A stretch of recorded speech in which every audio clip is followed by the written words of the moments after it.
सबसे पहले ब्लड के बारे में कुछ फैक्ट पढ़ते हैं, वो क्या होते हैं कि इस ब्लड को क्या बोलेंगे अपन। ब्लड अपने शरीर में 5 से 6 लीटर होता है।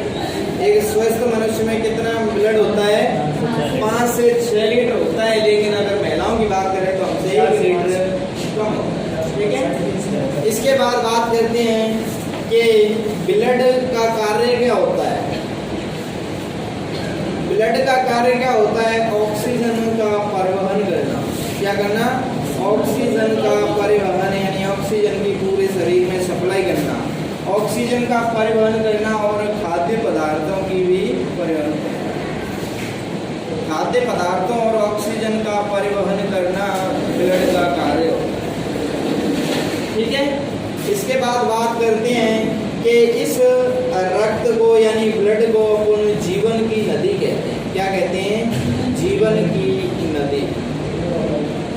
अगर ब्लड नहीं है तो जीवन नहीं है, पानी नहीं है तो जीवन नहीं है। ठीक है। जल ही जीवन नहीं बोलते हैं क्या? तो ऐसे ही अपने शरीर के लिए ब्लड भी एक जीवन। इसके बाद बात करते हैं कि ब्लड जो होता है ये अपने लिए इम्पोर्टेंट तो होता है। ठीक है। तो इसका जैसे बोलते हैं कि एक स्वस्थ मनुष्य के लिए तो ब्लड कितना होना चाहिए? कार्य क्या होता है? अब ये पूछ लेगा वो कि ऑक्सीजन परिवहन का कार्य कौन करता है? तो फेफड़े नहीं करते। ऑप्शन में ये नंबर पे क्या आएगा आपके? फेफड़े। तो फेफड़े ऑक्सीजन का परिवहन नहीं करते। ब्लड पूरे कहाँ पहुँचेगा? शरीर। खाद्य पदार्थों को भी ब्लड ही सप्लाई करेगा। ठीक है। इसके बाद बात आती है कि जो ब्लड जो होता है इसे किसको क्या कहते हैं? जीवन की नदी भी कहते हैं। और इसकी खोज किसने की थी? William Harvey. हाँ, तो खोज किसने की थी? विलियम हार्वे ने। इसीलिए इसको फादर ऑफ एंजियोलॉजी। ठीक है। इसके बाद आता है आपके कि रक्त का अध्ययन क्या कहलाता है। भाई ये तो रक्त परिसंचरण तंत्र का अध्ययन है। अब मैं पूछ रहा हूँ रक्त का अध्ययन। रक्त का अध्ययन बहुत बार बताता हूँ मैं आपको। रक्त का अध्ययन कहलाता है हिमेटोलॉजी। क्या कहलाता है?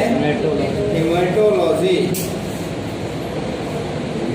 ठीक है। इसी अगर फैक्ट के रूप में मैं बताना चाहूँ कि त्वचा का अध्ययन, त्वचा का अध्ययन क्या कहलाता है? डर्मेटोलॉजी। डर्मेटोसिस रोग का वो। ठीक है। वो डर्मेटोसिस था, त्वचा से संबंधित रोग, लेकिन त्वचा का अध्ययन डर्मेटोलॉजी कहलाता है। लॉजी का मतलब होता है अध्ययन करना।